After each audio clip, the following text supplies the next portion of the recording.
जोकीहाट विधानसभा निर्वाचन क्षेत्र 50। जानेंगे हम आज जोकीहाट विधानसभा निर्वाचन क्षेत्र के बारे में। परिसीमन के बाद जोकीहाट विधानसभा क्षेत्र में भौगोलिक के साथ साथ जातीय समीकरण में भी बदलाव आया।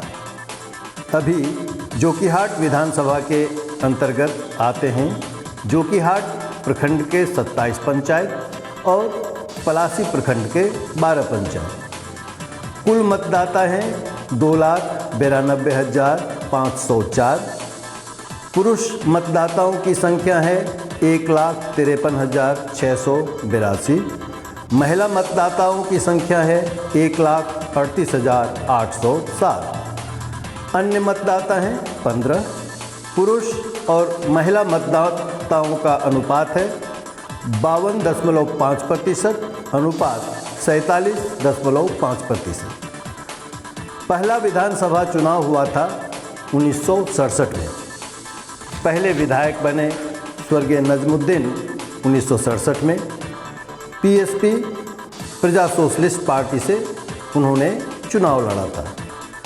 दूसरी बार 1969 में स्वर्गीय मोहम्मद तस्लीमुद्दीन कांग्रेस पार्टी की तरफ से चुनाव लड़कर जीते। जोकीहाट विधानसभा क्षेत्र पर किसी पार्टी विशेष का कब्जा कभी नहीं रहा। इस विधानसभा सीट पर हमेशा से दबदबा रहा है स्वर्गीय मोहम्मद तस्लीमुद्दीन के परिवार का। मोहम्मद तस्लीमुद्दीन का परिवार इस क्षेत्र से कांग्रेस, जनता पार्टी, समाजवादी पार्टी, राजद, जदयू और स्वतंत्र लड़कर भी अपनी जीत दर्ज कराता रहा है। जोकीहाट विधानसभा क्षेत्र के अब तक हो चुके हैं 14 बार विधानसभा चुनाव, जिसमें 9 बार जीत हासिल की है स्वर्गीय मोहम्मद तस्लीमुद्दीन और उनके बेटों ने। इसके अलावा एक बार पीएसपी पार्टी के उम्मीदवार नजमुद्दीन, 2 बार कांग्रेस के उम्मीदवार मोहिदुर रहमान और 2 बार जदयू से मंजर आलम ने जीत दर्ज की है। 1967 में स्वर्गीय नजमुद्दीन प्रजा सोशलिस्ट पार्टी से जीते। 1969 में मोहम्मद तस्लीमुद्दीन कांग्रेस से जीते। 1972 में पुनः मोहम्मद तस्लीमुद्दीन स्वतंत्र उम्मीदवार के रूप में जीते। 1977 में मोहम्मद तस्लीमुद्दीन जनता पार्टी से जीते। 1980 में मोहिदुर रहमान कांग्रेस से विजयी रहे।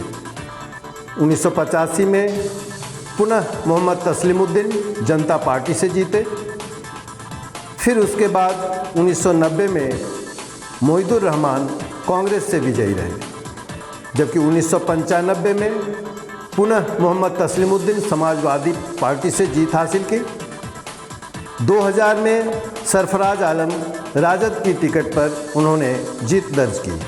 2005 में मंजर आलम जदयू फरवरी के महीने में विजयी रहे। पुनः 2005 में मंजर आलम जदयू नवंबर के महीने में उन्होंने जीत दर्ज की।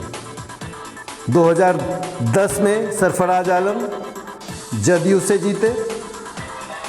2015 में सरफराज आलम पुनः जदयू से जीते, जबकि 2018 में मोहम्मद शहनवाज राजद से विजयी हुए।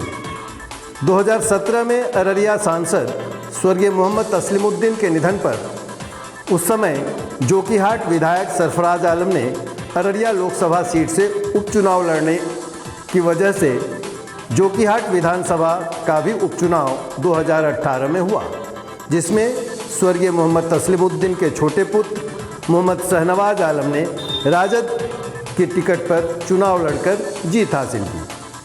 जोकीहाट विधानसभा उपचुनाव 2018 में राजद के मोहम्मद शहनवाज को 76,002 मत प्राप्त हुए थे और उनके निकटतम प्रतिद्वंद्वी जदयू के मोहम्मद मुर्शीद आलम को 37,913 मत ही प्राप्त हुए थे।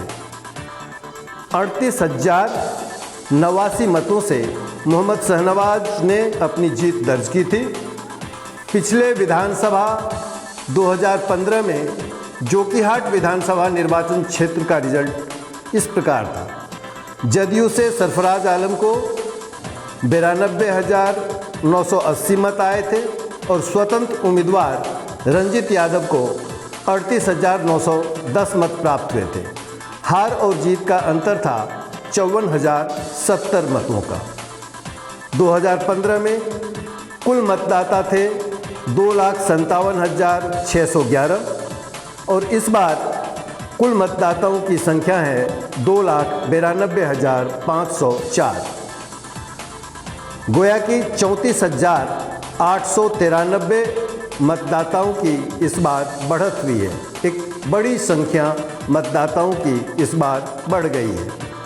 पिछले विधानसभा चुनाव में वोटिंग हुई थी 61%। इस बार कितने प्रतिशत वोटिंग हो पाएगी ये भी बहुत अहमियत रखता है, क्योंकि जो बाहर काम करने वाले मजदूर मतदान करने के लिए विधानसभा, लोकसभा, यहाँ तक कि पंचायत तक के इलेक्शन में घर की ओर आया करते थे, कई महीनों घर बैठकर गरीबी की मार झेल रहे ज़्यादातर मजदूर लॉकडाउन खत्म होने के बाद अपने अपने कामों पर लौट चुके हैं।